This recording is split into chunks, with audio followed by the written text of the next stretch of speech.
Welcome to Nasdaq TradeTalks. I'm your host, Jill Malandrino, global markets reporter at Nasdaq. We're coming to you live from CES 2025 in Las Vegas, Nevada, and joining me for this segment, we have Gary Shapiro. He's the CEO of the Consumer Technology Association, which is the producer of CES and also the author of Pivot or Die. Gary, it is great to have you with us. As always, thanks for having us. Thanks for joining us on Trade Talks. I'm curious about this book because we typically cover what's happening on the policy and regulatory framework and not necessarily the tech behind what's happening here at CES. And part of pivoting is being able to manage around that policy formulation and regulatory framework.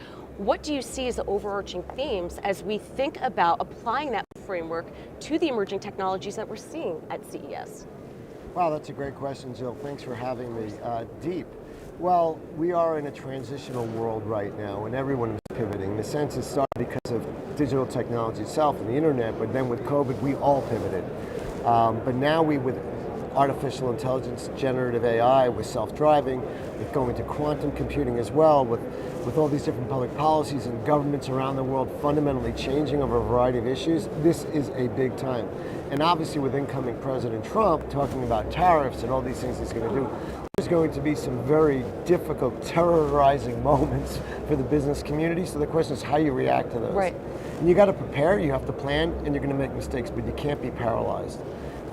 What I talk about in the book, it really is that big companies and small companies do have an advantage, they move quicker, but big companies have to play in the game as well. And these technologies, you can't just ignore them. Mm-hmm. You have to start acting, you have to start planning, and you have to realize your competitors are doing the same thing, or companies that you don't even think are competitors will come out and eat you alive. Yeah, which is so interesting because a lot of our coverage, since we're in what was the EV hall, now it's the electronification of everything as it relates to vehicles. With auto tech innovation, we've learned that it used to take 60 months to go from concept to the production line. Now it's happening in 24 months because of course you're applying Moore's law and how fast technology evolves. And regulation, it takes time in the US to legislate and to get laws to keep up with this innovation. And then of course you have multiple jurisdictions, another global policy that you have to think about within your framework. It really is challenging whether you're a smaller entrepreneur or you're a multinational company. And for all intents and purposes, whether you're automotive or industrial consumer, everyone's a tech company. You have to adopt this technology. You said that perfectly. The fact is every company is a tech company, and others around the world are doing things. Now, the advantage we have in the United States is our government is actually relatively slow to start regulating. Europe, regulation is our major export. They want to protect privacy, they want to do all these things, and it really does come at a huge cost because it discourages innovation, especially by smaller companies who can't afford to comply.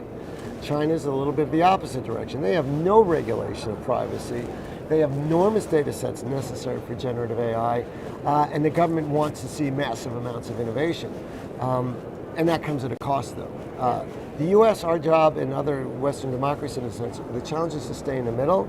It's important that companies know what's legal, but also don't have to go to the government for permission to innovate. And we also have to make it so small companies can jump in. And we're there now. I think the Congress, Republican and Democrat, has taken a very deliberative approach to AI.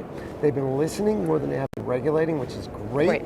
And companies themselves are evolving their policies. And I think we've done really well the last 30 or 40 years as a country because we haven't let legacy industries come in and destroy markets for new ones. Yeah, especially those legacy industries are heavily regulated, right? Financial services, healthcare is an example.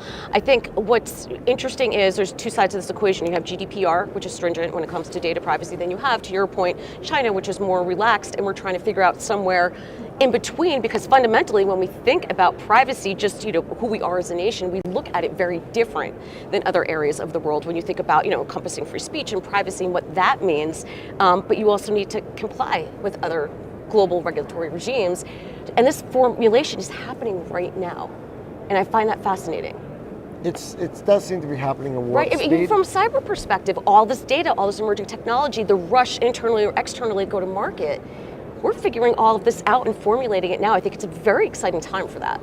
We are, but my job as the paid cheerleader and policy person for the tech industry is to make sure we don't screw it up. And that's what keeps me awake. Because there are dumb proposals which come out, like let's stop all generative AI for 6 months. Remember that one? Do you know how far we'd fall behind? Well, that's right. So the good guys would stop, but the bad guys go forward. But the fact is that AI is going to help solve all these fundamental problems.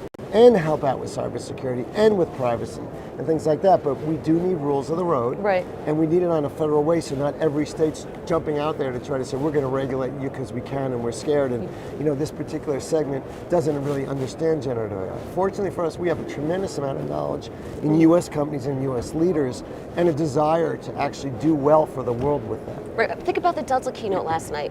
I was blown away. I mean, it sounded like a technology company that was up there, and how the company is leveraging AI and what they're learning from data from their customers. I mean, Joby, that was so interesting, and how they can make the travel experience so much better by leveraging this data and being smart with the application of it. It did not sound like an airline talking up there. Well, that's the third time Ed Bastian of Delta has keynoted CES, and it took over the Las Vegas Sphere, filled it up, and boy, we were blown away sitting through that. And Joby, talking about in a few years or soon, we'll be flying little planes to get you to Delta, little helicopter type devices, and everything else, using customer data to have an enhanced experience. Like Eva's story, that was amazing. Amazing. Yeah, yes. I appreciate the insight as always. Thank you so much for having us at CES, and thanks for joining me from CES. I'm Jill Malandrino, Global Markets Reporter at